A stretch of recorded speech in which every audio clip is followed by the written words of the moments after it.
that we as priests have secret meetings? No, seriously, it is just like in the Da Vinci Code. We meet in a secret location at a long mahogany table lit by candelabras with candles. There's medieval hangings on the walls, high-back chairs, and we have secret guards, not Swiss guards, those are the Roman Catholics. We have secret guards because we're Episcopalian. They are trained at the Waldorf Astoria in New York. If you can make it there, you can make it anywhere. And we speak only in Latin. And we say such things as Gaudium meam in missa nocturna ad pedes decembris necat, which roughly translated means, oi, my feet were killing me after the midnight mass on Christmas. Well, I'd like to tell you that it's very Da Vinci Code, but the reality is a lot more mundane. It's who's sick, plans for classes, we look at the calendar. My favorite clergy meeting happened many, many years ago now. I had to start going to these at Trinity Cathedral about 6 months before I was ordained. And I was really nervous about being in the presence of all these older priests who had so much more experience than I. One of the older priests suddenly said, I know we have a lot to talk about, but I just have to tell you, my dog died last night, and I am so sad. It still gets to me. And he told us about his faithful companion, and he wept. We all said how sorry we were, and then it became silent.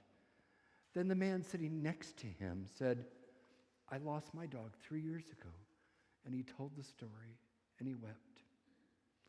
And so it went around the circle, all of us talking about the loss of a beloved dog or cat. At the end, there we were, 7 or 8 priests, most with gray hair, sitting around a circle, and instead of discussing deep theology or mysteries, all of us were weeping over pets we had lost. And I looked around the circle and I thought, I love these people. Yesterday we celebrated St. Francis's Day, the saint who loved animals and preached faith in small letters, mustard seed faith. In our gospel today, Jesus talked about how faith the size of a tiny mustard seed can move mountains. That's the kind of faith St. Francis spoke of. He said, start by doing what's necessary, then do what's possible, and suddenly you are doing the impossible. He preached humility, and he loved the animals. My favorite story about St. Francis is that on Christmas Day, he went out and put out food for the birds and forage for the deer because he said, even the beasts should rejoice on Christmas morning. 4 days ago, we lost a bright light in this world, the primatologist and anthropologist Jane Goodall, who, like St. Francis, loved the animals. In her own way, she too spoke of the importance of mustard seed faith in each of us. She said, it may seem too small a matter what you do, but it matters that you do it. People have tried to figure out God's purpose in creating birds and cats and dogs and all our beloved animals for thousands of years. You can spend years reading the Bible from cover to cover, but I am convinced that sometimes the only way we can understand God's unconditional love for us is when we see that unconditional love reflected in the eyes of our dog or our cat. And Jesus knew we could learn from the animals.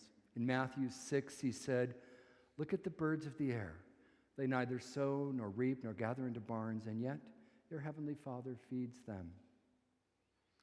I heard an estimate once that 96% of all the things we worry about are things we can do nothing about.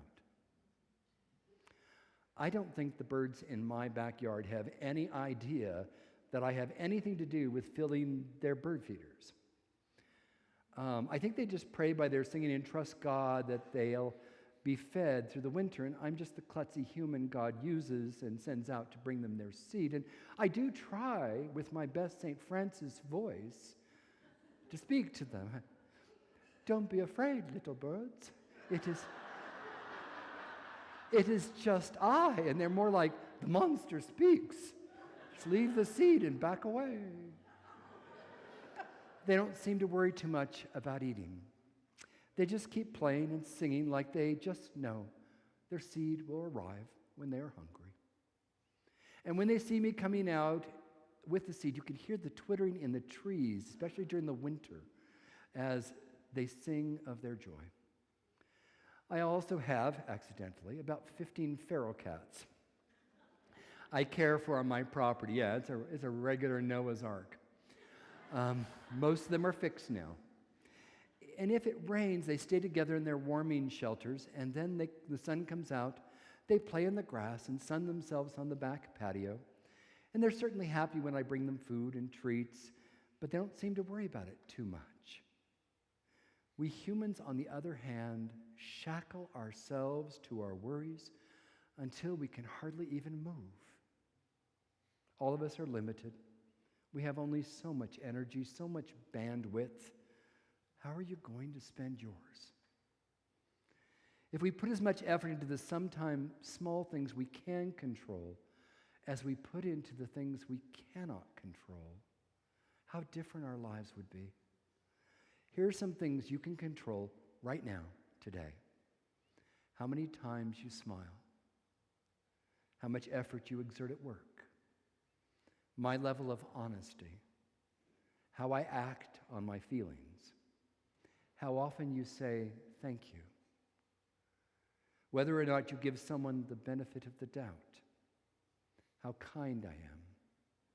How gentle you are with yourself in your private thoughts. Whether I listen or are too busy waiting my turn to talk. How much you enjoy the things you have right now. And Jesus says, how much time we spend worrying. People seem to think that the opposite of being worried is being totally calm, peaceful. But I'm not sure. I think that the opposite of anxiety and worry is gratitude. I say all sorts of prayers during the day asking for God for everything that I think I need or that I think others need. Indeed, we're taught to. In 1 Peter it says, cast all your anxiety on God because he cares for you. But instead of worrying so much about everything to the point that we ruin our days, what if we were a little bit more like St. Francis's birds, singing God's praise, just expressing thanks for what we have, or like my outside cats, accepting both rain and sunshine in equal measure, entrusting our tomorrows into a loving God's hands. It's a small thing to start with, kind of a mustard seed place to start. A number of years ago, several ministers from the Sarasota area in Florida were invited to visit the Ringling Brothers Circus at its winter quarters in Venice. Coming into the performers' entrance, they passed by the elephant area, and someone noticed that the ropes tied around the elephant's feet were not anchored to anything. They weren't tied up to anything. And they pointed that out to the handler, and he said, oh, don't worry, we never tie them up. We just tie a rope around their leg and drop it, and they think they're tied up. Perhaps this morning, if we could cast off the imaginary ropes of worry, maybe